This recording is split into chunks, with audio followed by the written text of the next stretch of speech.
Welcome to Hope at Night, featuring Robb Long,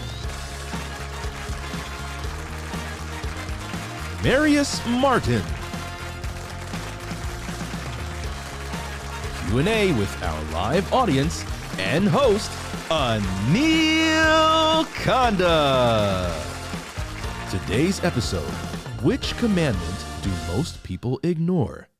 And here's your host, Anil Kanda. Actress Lily Tomlin once said, "The trouble with the rat race is, even if you win, you're still a rat." If you've ever felt like you're constantly running on a never-ending hamster wheel, tonight's episode is for you. We live in a world that never stops. With long hours at work and our iPhones constantly dinging at emails and notifications, it's like we feel guilty if we're not busy doing something. But what if this world has a built-in gift that gives us permission to stop, to rest, and to reconnect with God and family? Our first guest was busy chasing fame and fortune as a collegiate three-sport athlete and a successful mortgage banker until he experienced a dramatic change in the direction of his life after he discovered the secret of the Sabbath. Please welcome to Hope at Night, Robb Long.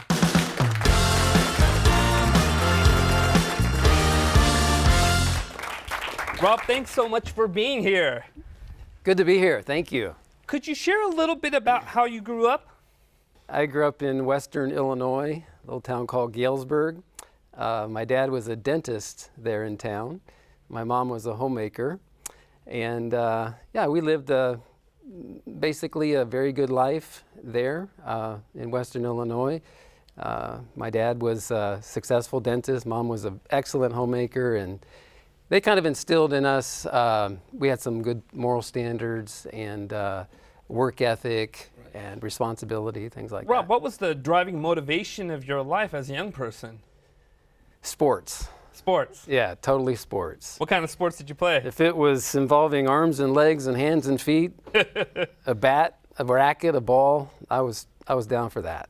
So you were heading in this direction where you wanted to be a pro athlete? Well, I played three sports. I played football, basketball, and baseball in an organized way on teams and for schools that I attended. And I did other sports on the side, tennis, swimming, track and field, things like that. But yeah, I think every young person that's really passionate about sports is hoping that maybe they can, be a pro athlete someday. I actually chose the college I went to. It was a smaller school because I could continue to play football, basketball, and baseball year round. Now you also got into real estate as well. What was the motivation behind that? Well, after I got out of college and I didn't become a pro athlete, then I had to find some other, way to channel my energy and something to give me meaning and purpose. And so I decided to engage in a career that I thought could make a lot of money and I could have material things. And I had some friends down in Texas, family in Texas, that I went down there. And timing wasn't real good, but I got into the commercial mortgage banking industry down there at a time when the market was a bit overbuilt. Sounds like your life was going 100 miles per hour. What changed the direction of your life? Well, it was a rebirth, a spiritual rebirth for me. And, anytime there's a birth, there's a little bit of pain involved, labor. And I think that as I got out of college and I couldn't play sports anymore, which would give me so much meaning and purpose. I was on teams and had teammates and always something to look forward to, something to celebrate, a victory. But when all of that went away and that was an empty part in my life, and then my career in the real estate industry wasn't that fulfilling, like I hoped it would be. And so I think God was just kind of preparing me then for a revelation of himself to me. And I kind of grown up, I classify myself as kind of agnostic, wasn't sure if God existed or not. But, the Bible says that faith is a gift. God gives to every person a measure of faith. And I distinctly remember a time when I was 25 that he gave me that gift of faith. I mean, I just knew that God does exist. Jesus became very real to me. And This was like an epiphany that took place, things coalesced. Yeah, just kind of an inward sense of conviction. And a burden lifted off of me as I realized I reached out to God and wanted to be saved, that, forgiveness of my sins. I felt a sense of joy like I'd never had in anything like sports or a career. Isn't it fascinating? A sense of peace. Sometimes we're carrying things we're not able to exactly articulate or identify, and it's only when those things are lifted that you start realizing, this has been weighing on my soul for a long time. Exactly. I didn't know that, but once it was lifted off of me, I just felt like one example is it affected me physically, because I used to run after work. I would have a course I would run, and I was always trying to better my time. And you reach a point in running that you just can't shave off very much time. But when I had that conversion experience, I went out and ran, and I shaved a whole minute off of my time. It was like I wasn't even touching the ground. I felt like I was just floating. It was amazing. Wow, your theology not only affects your psychology, but your biology as well. Right. Rob, how did God begin to teach you about rest? I learned about the Sabbath, and I did that one afternoon. I was on my rowing machine, exercising and watching TV and kind of flipping through the channels. And for some reason, it was really providential, there was a program on. It was talking about Bible prophecy on this program, and normally I would have kind of clicked through there, but I was going through this experience, unbeknownst to myself, this kind of spiritual experience, and I ordered a book off the program, and I read the book, and I didn't learn a lot about prophecy, but something that really stuck out to me in the book was the Sabbath, and a conviction that I needed to start incorporating that into my life. For those that don't know, what exactly is the Sabbath? Well, the Sabbath, the word means rest, and it comes from the Bible, the very first week of creation. When God made the world in 6 days, it says he rested on the seventh day, and he blessed the Sabbath day and hallowed it, made it one of the 10 Commandments, in fact. And it's the seventh day of the week when we are told by God to rest and remember him as the creator of the world, our creator personally, and hit the pause button, focus on spiritual things, not material things. With the Sabbath now being part of your weekly life, how did it change or impact you? Well, it was different, but I have to say that once I started keeping the Sabbath, I really had a sense of peace, and I felt like things that would worry me or bother me during the Sabbath just kind of faded away. God took those things away for 24 hours, and I really felt a sense of physical rest, mental rest, spiritual rest. And the Sabbath also connected me with people that are also, worshiping God, and I have found a church family through the Sabbath. Things to do with other people that were more spiritual in nature. Connected with the people that are living 8 years longer than the average population through some health practices that are kind of tied in with the Sabbath. Doing things that impacted the environment in a positive way. So it was just a totally positive experience for me. Wow, it really seems life-changing. Now, if you go onto Instagram or TikTok or Facebook, any of these social media platforms, sometimes you'll come across these motivational videos about hustle. Work harder, stay up all night doing, your crafting, and just get better and more. There's just this intense focus on trying to improve by working harder, faster, better than anyone else. Does our world need a Sabbath? I think our world needs a Sabbath now more than ever. Yeah. It's, you mentioned a rat race, and people are stressed out. We have all these time-saving conveniences, but we don't seem to have more time as a result of it. By the way, I told myself this year, I was like, this is going to be the year that I'm going to slow down. And it's been completely the opposite of that. Yeah. Right. And people are talking about helping the environment and having more time for family and less time for work. So, people are really, they may not know it, but they're expressing this need for the Sabbath in their lives. What are some things you do on the Sabbath? The Bible says to call the Sabbath a delight. And I looked up that word, it means luxury.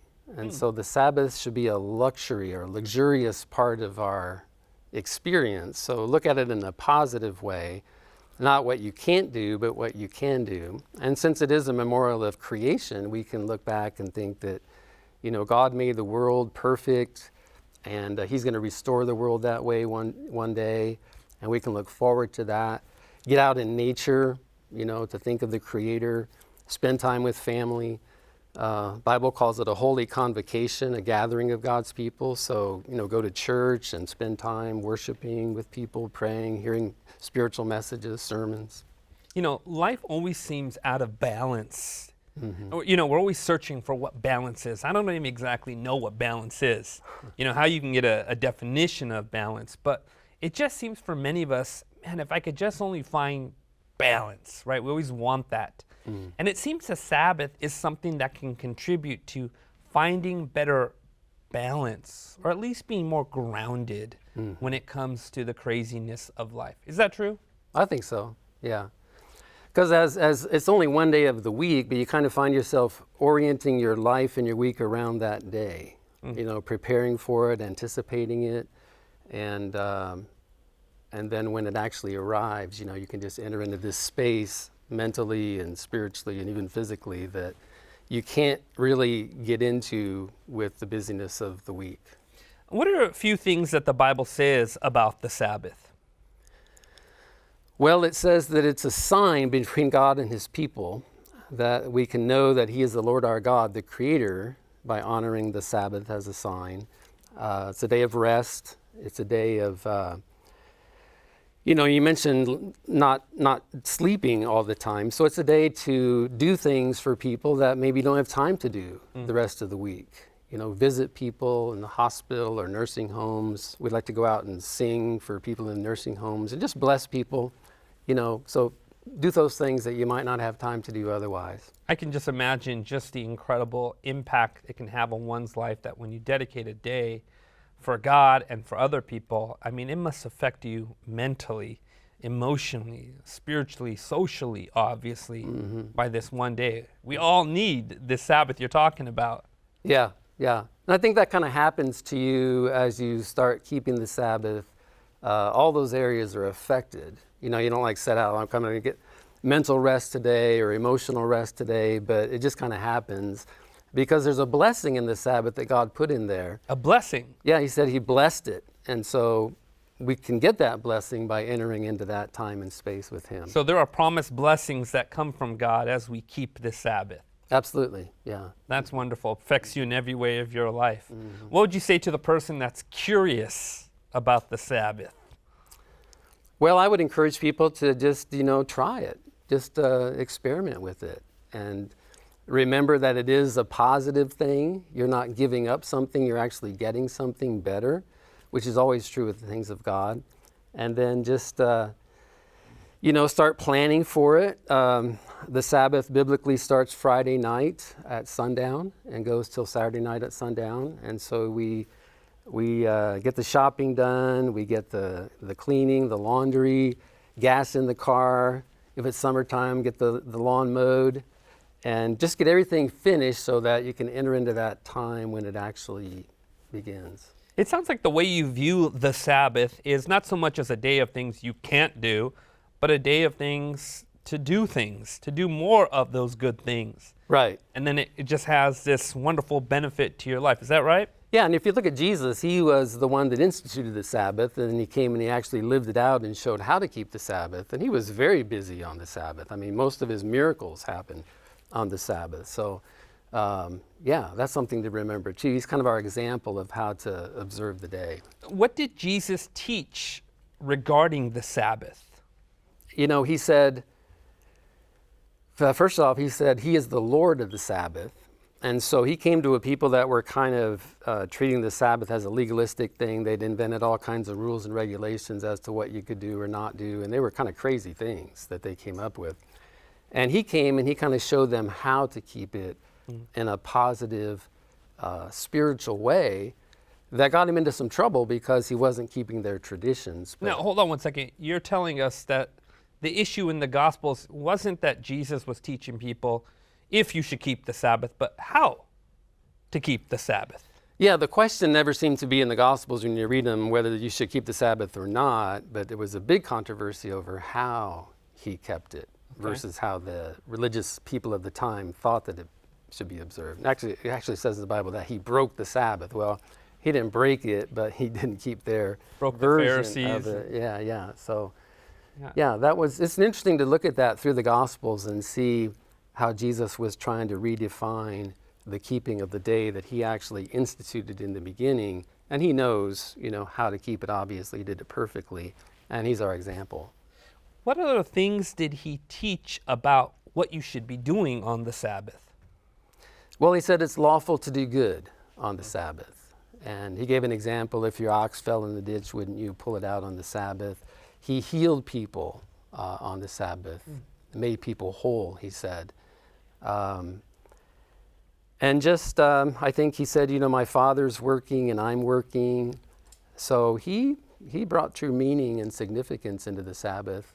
And it was a point of controversy, but I think it's something that we really need to think about how we observe it. Are we just doing it in a legalistic way with rules and regulations, or are we really focusing on him and the relationship with God that the Sabbath can help us have, as well as a relationship with other people that are trying to keep the Sabbath as well? The way you're describing the Sabbath is something we all definitely need, a day of a mandated day off from God himself, right? Yeah. And a day that helps us to find just moments where we can slow down, we can lay aside the things of the world, the rat race. And it almost sounds like the Sabbath is a day we let go of control of these other things and put ourselves completely into the hands of God and rest with him in that process. Yeah, people that keep the Sabbath sometimes are accused of pursuing salvation by works, but that's kind of ironic because that's the day you're not working. Right, you're resting. Rob, that's beautiful. Thank you so much for sharing more about the gift of the Sabbath and why it can be a blessing for every one of us. Rob's story reminds us that the Sabbath isn't about restriction. It's about freedom. When we return, we'll meet a former detective who knew about the Sabbath, left it, and then returned. His story right after these messages.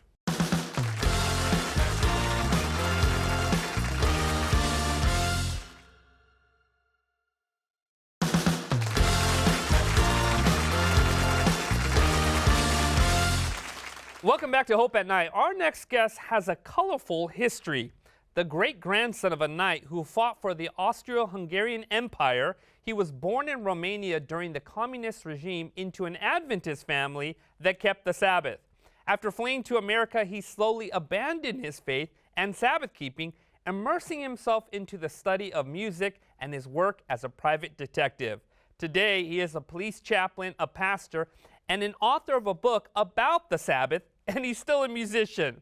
Let's find out what brought him back to his faith. Please welcome to Hope at Night, Dr. Marius Marton.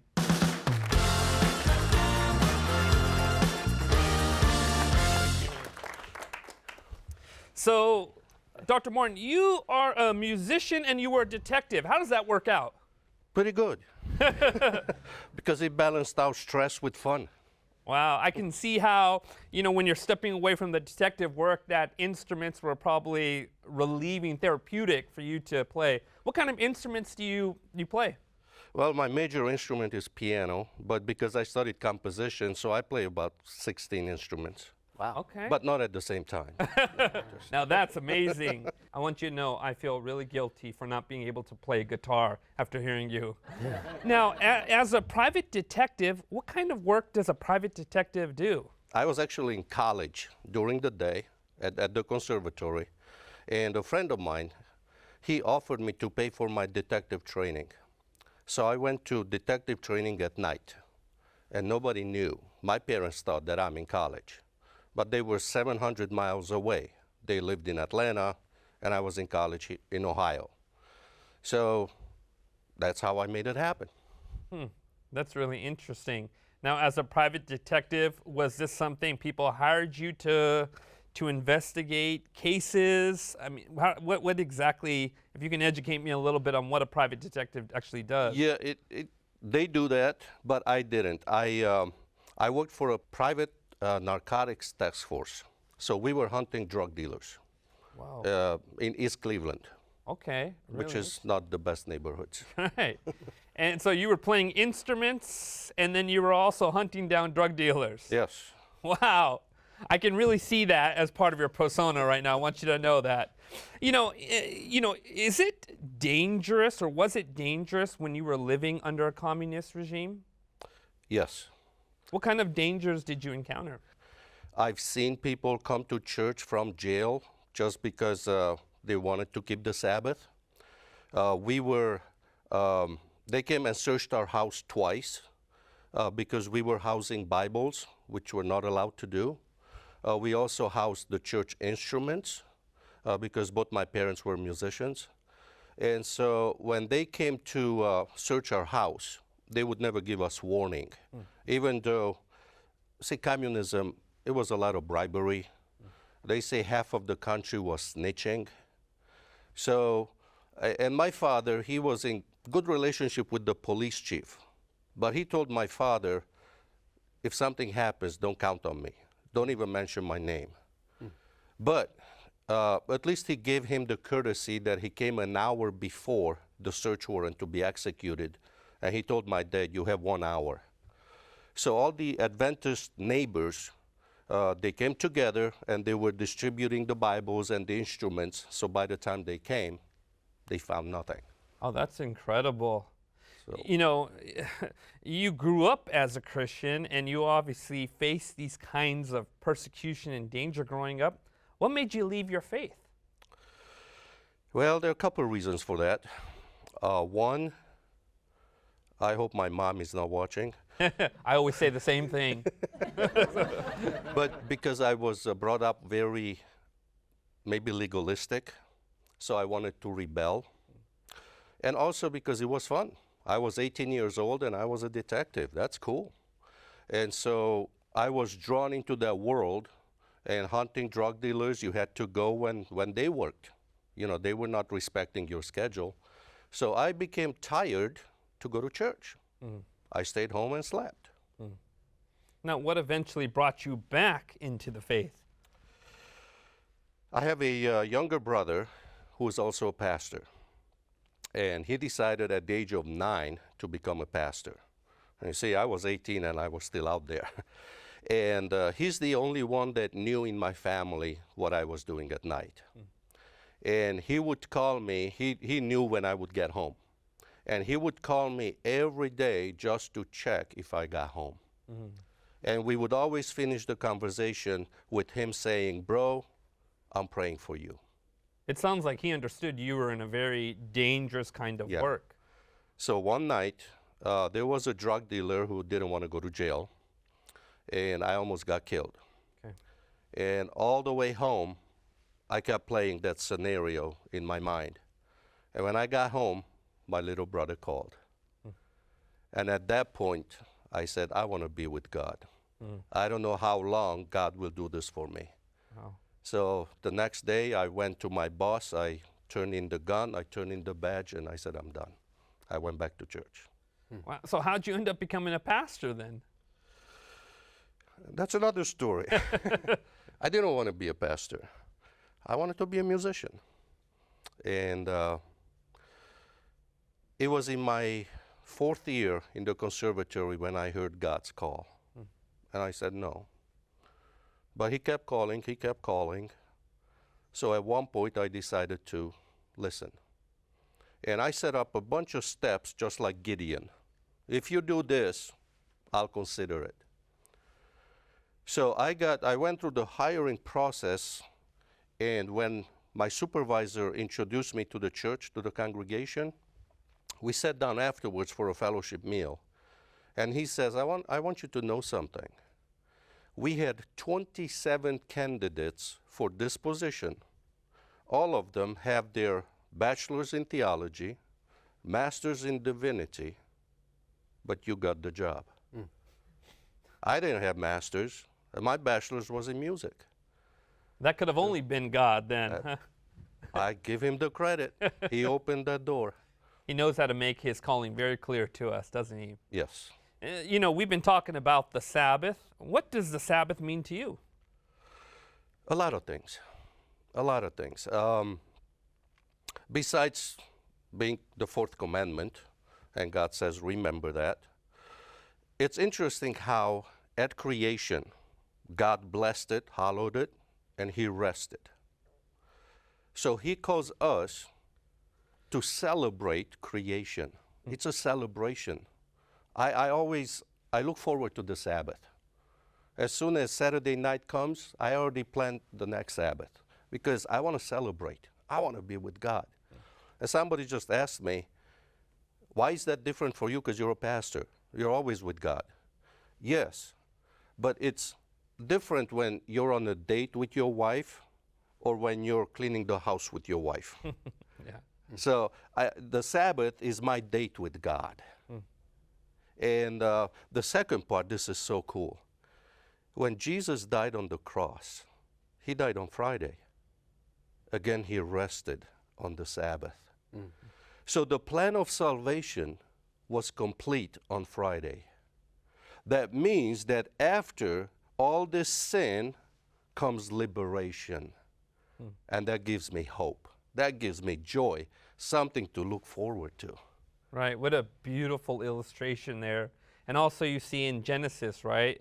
After what God was done with the creation on the sixth day, on the seventh day, he rested, right? And there was just this time of reflection and appreciation and rest of what God has done. Yeah. You also wrote a book on the Sabbath. What's that all about? I wrote a book on the Sabbath and music. I can see why. Because before I became a pastor, I was an evangelist. And I met a lot of nice people. I traveled preaching in 3 languages. And I got to preach in Romania, my home country, in Hungary, and here in the States. And so many people, sincere people that love God, and they want to serve God, but they are confused about the Sabbath. And there's so many theories why, the change. And so I decided to write a book and to show the joy of the Sabbath, not just the commandment part that you have to keep it, but why. And so in the book, I use a lot of stories from communism, how I met my wife, and how this relationship, with Jesus, the joy, and how you are committed to something that's going to be eternal. It's more than just this earthly life. Right, and that's very true. The Bible talks about us keeping even a Sabbath in heaven. In regards to this idea, I think you're touching on it. There are many God-fearing people that go to church on Sunday. Many go on Saturday. There's some that go to Wednesday night prayer meeting. You name it, Tuesday night Bible study. But why is it that most of the Christian world ignores the Sabbath? Why is that something that is not thought of as people are going about their faith in the religion? And Rob, also feel free to jump into this. I don't think I want to use the word ignore because a lot of people don't know.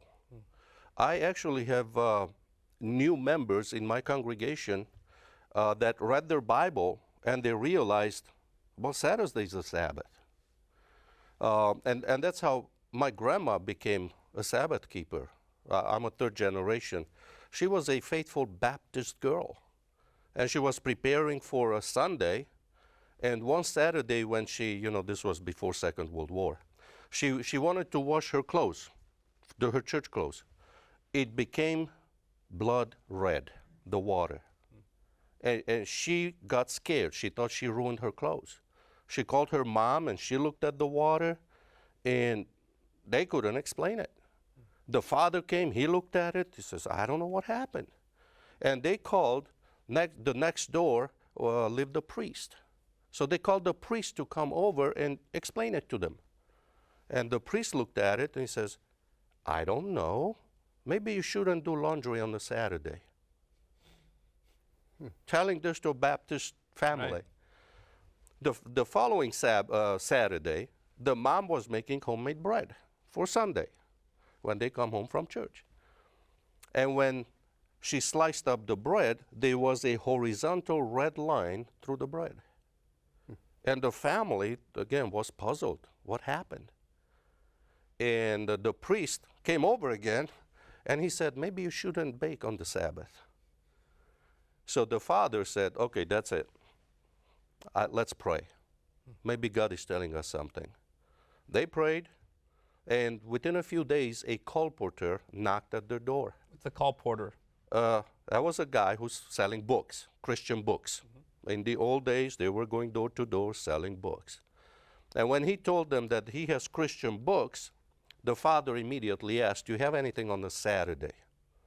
And he says, I do. He had one. And they bought it.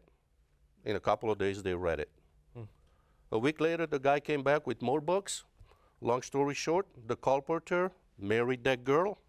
That's how my grandma became an Adventist, and the whole family.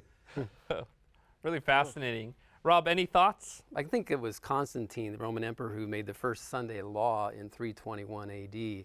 And from that point forward, it seemed like there was a gradual shifting from the Sabbath to Sunday observance. Came into the church, a lot of paganism actually came into Christianity around that time, and then in the Dark Ages, lots of traditions and customs came into Christianity that weren't really in the Bible. And the longer traditions are observed, the more deeply entrenched they become, and people accept them without even questioning it or looking into it. But if you look into the history of the change from Sabbath to Sunday, it's a very interesting history. I'd encourage anybody to do that research. But I think the Sabbath has a prophetic role. As I've studied the book of Daniel and Revelation, I think it's an issue in the last days that God is going to bring to light. Part of the Reformation, reforming the beliefs of the church away from tradition back more to a biblical faith. And I think the Sabbath is something God is restoring here in the last days as kind of the capstone on the Reformation, to point to the Creator, to get back to worshiping Him, keeping His commandments. And so I think it's something that more and more people are going to start recognizing, coming to understand, and then start incorporating into their lives. So I'm really hopeful that the Sabbath will become more widely known and practiced. We definitely need it, right? Yeah. What would you say if someone says to you, yeah, but that's just a Jewish thing. That's something the Jews did. We don't need to do that anymore. Let's pick any day you want. That's it. We don't need to worry about that. We're not going to be legalists. Well, I would refer them to Genesis chapter 26, where Moses wrote that Abraham kept God's commandments. He kept God's statutes and precepts and commandments. And Abraham wasn't a Jew. So the commandments and the Sabbath existed before there was a Jew. Yeah, the nation of Israel didn't even exist before that. Rob, any thoughts to that? Yeah, just the same. It goes back to creation week before there was ever anybody that was considered Jewish. So it goes way, way back to the very first week of creation. And, it's something that is deeply Christian when you think about it, because we as Christians believe that Jesus is the one that created the world. All things were made by Him. He rested on that first Sabbath. He came in the Gospels, and He showed us how to keep the Sabbath. And like we were talking about earlier, it was never a question whether the Sabbath should be kept or not, but more how to keep it. So it's like a thread running through the entire Bible from Genesis all the way to Revelation. You can find the apostles keeping the Sabbath in the New Testament. John on the island of Patmos was in the Spirit on the Lord's day. Jesus said He's Lord of the Sabbath day. So it really runs through the entire Bible before the Jewish nation, and then well past into the New Testament era. What does the Sabbath reveal about God's character?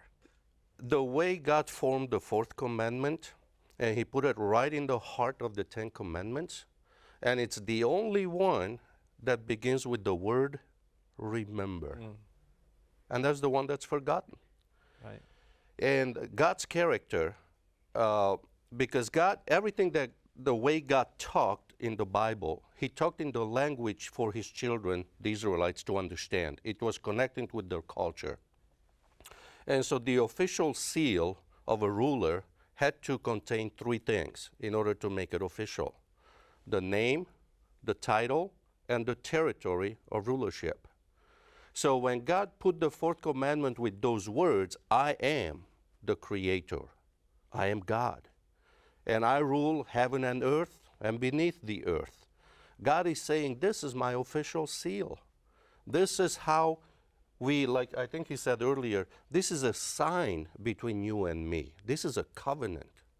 So that's God's character right there. It's a personal connection with God. It's a revelation of who he is and his role to the entire universe. Say somebody has never kept the Sabbath, and they're like, okay, this weekend, starting Friday night, and all the way to Saturday sundown, I'm going to keep the Sabbath for the first time. You got any recommendations for them? So the Sabbath, like we said, it is a rest, but it is also liberation, where we can leave all the world behind. I do touch my phone, but I don't engage in secular texting on the Sabbath.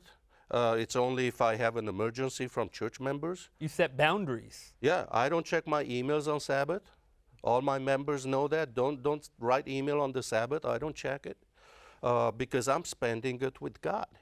That personal connection. Whether I have two teenage boys, we go out in nature, we do things together. But it is looking forward. Like one of the songs that I wrote about the Sabbath that has 3 verses. Sabbath at creation, Sabbath on earth, and Sabbath on the new earth. So we have something to look forward to. And that's just awesome. That's beautiful. Rob, what would you say? Well, you know, you mentioned it says, remember the Sabbath day. And I like to think that word remember should take us in our minds all the way back to that first Sabbath at creation when God pronounced everything very good. He rested not because he was tired, but just with a sense of satisfaction with what he had created. And of course, Adam and Eve were created on that 6th day, so he was going to have fellowship with them in the beautiful paradise they were now part of, and just that connected time. So yeah, there's the individual aspect of keeping the Sabbath, which is a blessing, our personal relationship with God. But then I would also encourage people to try to find a church that observes the 7th-day Sabbath and get together with other people that are trying to honor the Sabbath, because that's, in the Bible, you find the Sabbath like a holy convocation, a gathering. Jesus went to the synagogue on the Sabbath and participated in worship. And so that's a big part of it too, I think, is to not try to do it just by yourself, but get with other people that are doing it too. Because you want to be surrounded by people who have the same mind, the same vision, the same goal. Right. Heaven is a place they all want to go, so finding people who see that also as a goal, right? That's beautiful. On that point you're just making, the Sabbath is kind of a example weekly, I think, of what life in heaven is going to be like. It's like once a week we get a chance to experience what eternal life will be like, more than we do there the 6 days. So that's something to think about too. That's beautiful. Appreciate the conversation. This is really exciting when you're talking about the Sabbath. What a powerful discussion. Before we go to our break, I want to invite you to visit our website at hopetv.org/hopeatnight, where you can view previous episodes, download Bible study resources, and also get this season's free gift. So be sure to check it out. When we return, we'll open up the floor to some live audience questions for our guests. If you've ever wondered how to start keeping the Sabbath or what it really means, stay tuned. We'll be right back.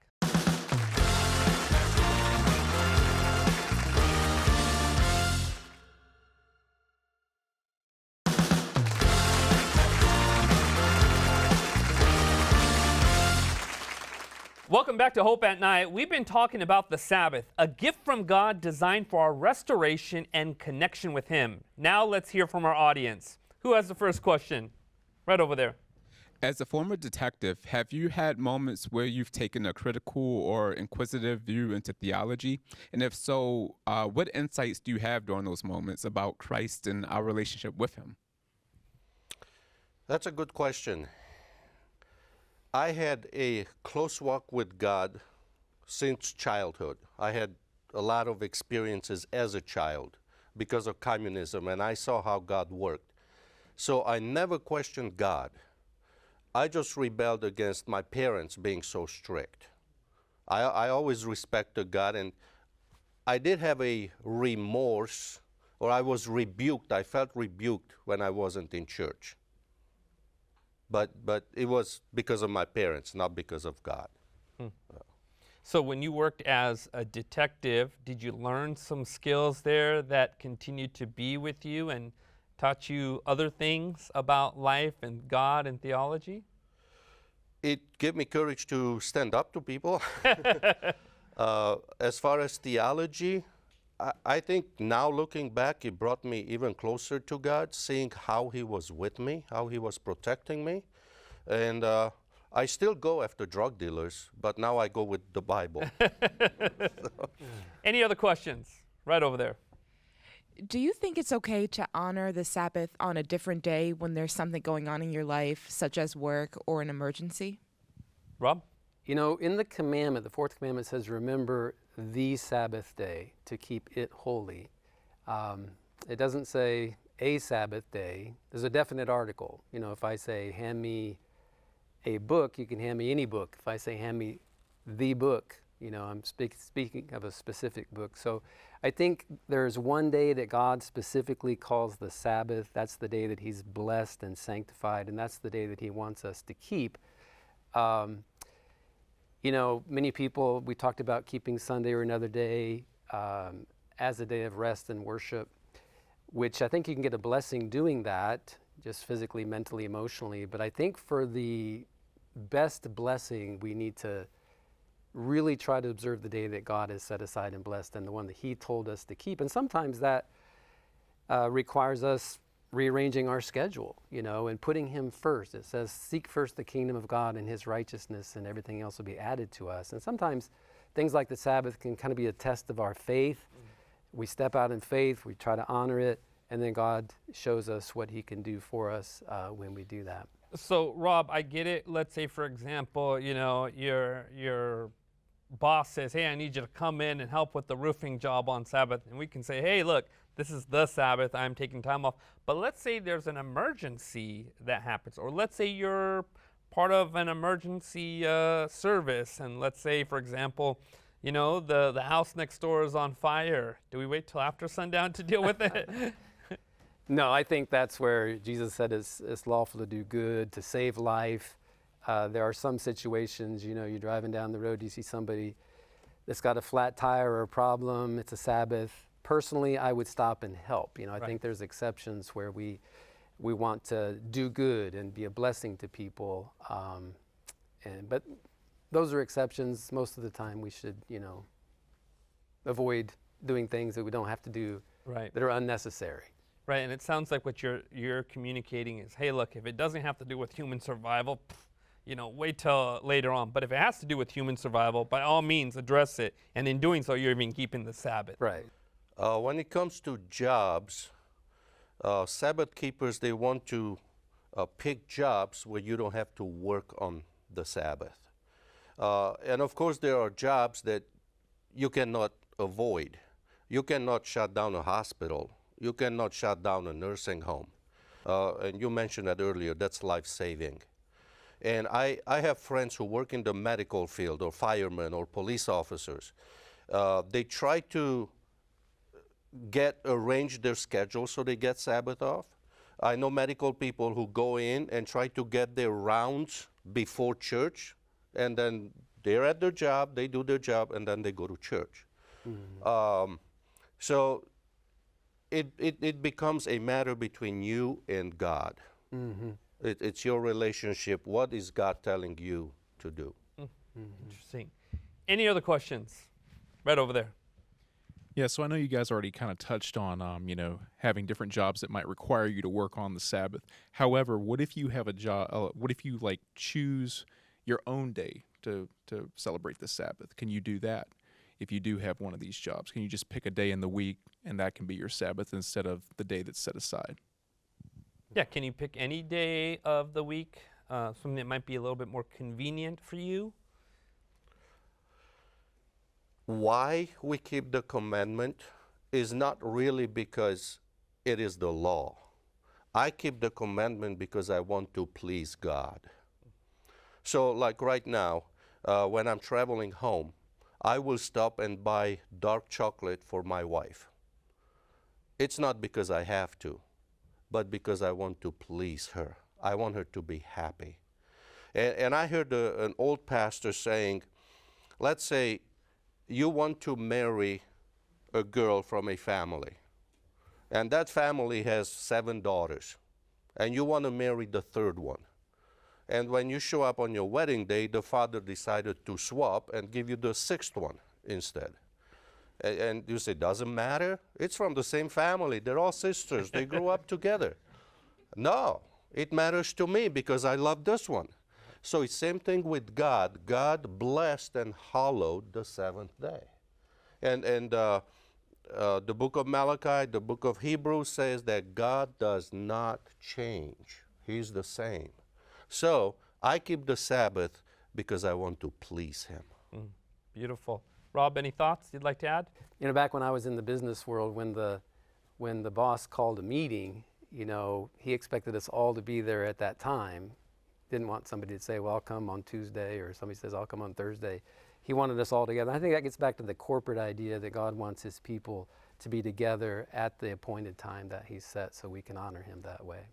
Right, and when you come to the other commandments too, right, we can't just sometimes pick and choose whatever commandment we think is great, or, hey, I can choose this God, but I won't have this God, and it's like, no, if you can't, God doesn't want you to compromise or readjust things for the other 9 commandments. Why would we do the same here? Yeah. Keeping the Sabbath does require a lifestyle change, but as I've heard today, in the end, it'll benefit you more than what you ever give up. Right, on many levels. Right. Right. Any other questions? Right over there. Do either of you or maybe your kids ever get bored or feel FOMO from keeping Sabbath? That's a good question. So our kids are adult children now, but when we did have younger children, I think it's important for families to try to make the Sabbath a very special time, especially for the kids. And so something to look forward to. I know my wife used to make a special dessert on the Sabbath that the kids could look forward to having, certain activities that are planned ahead of time, so that it becomes their favorite time, you know, rather than something to be dreaded. Is this almost over so we can get back to doing what we want to do? But you have to really make an effort, though, to try to make it a special time, that, especially for kids, because, and you know, just staying inside all the time isn't good, because they need to get out and move, and, you know, they get a little restless. So when the weather's good, especially getting out in nature, and, you know, you can do some physical activities too. Right, and what you're saying is, you know, with FOMO, right, is fear of missing out. Yeah. The idea that, look, I could be missing out on so many things if I'm doing, you know, keeping the Sabbath. But you're telling us, look, the Sabbath is actually where you don't want to miss out, because you'll be blessed, you'll be able to do things, and then you can teach that to your kids so they can start loving the Sabbath and look forward to it. Right. Right. Yep. Any other things you'd like to add? Yeah, when I was growing up, we had a long list of what you cannot do on the Sabbath. We didn't have a list of what you can do on the Sabbath. And besides all these activities, because now I have 2 teenage boys, it's our time of bonding as a family. Because during the week, we barely see each other. And so there are Sabbath games that we can play. We're out in nature if the weather's good. If the weather's bad, we watch the Animal Channel. My sons love animals. There are good Christian movies or books to read. So it's our bonding time with the family. It's awesome. Yeah, and it seems much more structured, or at least carved. It seems like to be a time where you set some boundaries so as to not let the world invade and take over and separate and divide. And those boundaries, in the end, are for our own good and our family's own good. Yeah. Yeah. Any other questions? Right over there. As we know, in general, the secular world does not respect the Sabbath. So I'm wondering, do we have a legal right to ask for exemption from work or school to observe the Sabbath? Yeah, in the United States, especially, I can't speak to every country, but with our Constitution here, and of course we have the Civil Rights Act of, was it 1964, Title VII of that act prohibits employers from discriminating on the basis of various things, including religion. So in America today, employers do have to make a concerted effort to accommodate a religious request like that. So the law is really on the side of individuals that want to keep the Sabbath. They have to really show an undue burden on the company to refuse you that right to keep the Sabbath. So that's a good thing we have here in the United States, and I know that many people have taken that stand at work, and it's gone through the courts and, found in their favor. And, the denomination that we're part of even has a legal department that will defend people's right to observe the Sabbath up the chain of the courts, pretty much free of charge, I think, because that's how important we think it is that people have that religious right in the workplace.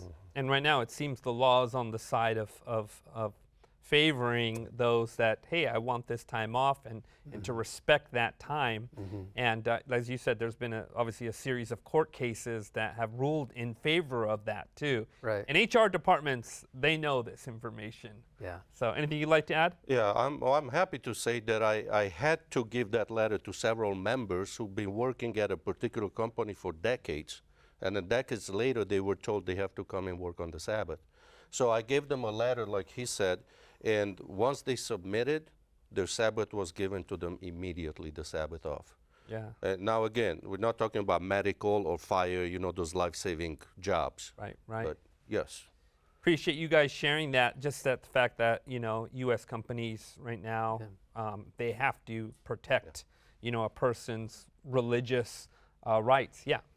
Maybe we should say something about an individual that's trying to do that. How would you go about that? I think the first thing to do is approach your superior at work and supervisor and make the request. And in making the request, I think it's important that we as employees and as Christians try to meet them halfway. Not come in a real demanding fashion, but say, hey, I just need to be off sundown Friday to sundown Saturday.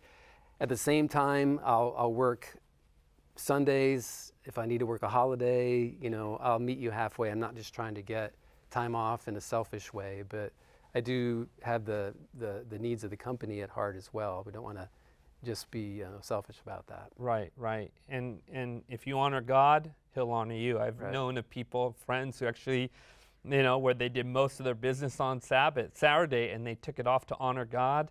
And they ended up opening up on Sunday, the worst day of business, and it turned out that God blessed their company, and they did extremely well in the end. They honored Him, and He honored them, right? Any other questions? Right over there. How do we encourage the people that don't know about the Sabbath day, or the people that know and have forgotten about the Sabbath day, and to remind them to engage and practice it without forcefully telling them, and just to be aware of it? Yeah, I'll start with you. In my experience as an evangelist and a pastor, very few people are drawn to God intellectually. There are intellectual people who want to see the mechanics of theology and how that works and prophecy. Most people are drawn to Jesus on a personal relationship level. Okay? And so the best way that I found and I saw that works is when we show the example. When my neighbor or my friend or cousin, when they see that I'm excited, that how joyful I am, how blessed I am, that is contagious. And when they ask why, well, here's why. But I start with that by giving an example. Yeah, and your example of itself communicates really powerfully about what the Sabbath is. Yeah. Rob, you got the last thought here.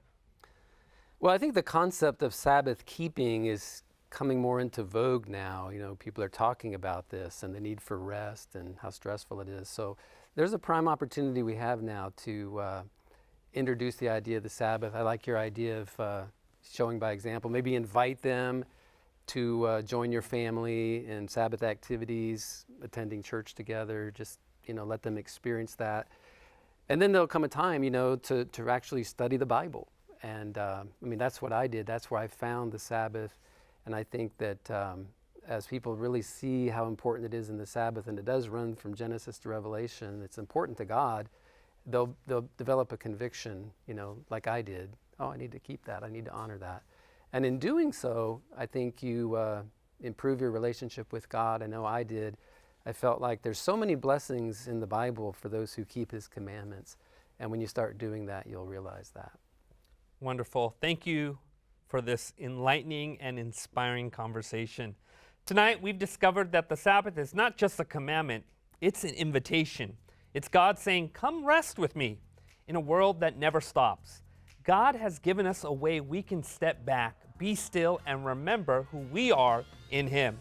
If you're looking for study resources on the Sabbath or other topics, please visit us at hopetv.org/hopeatnight.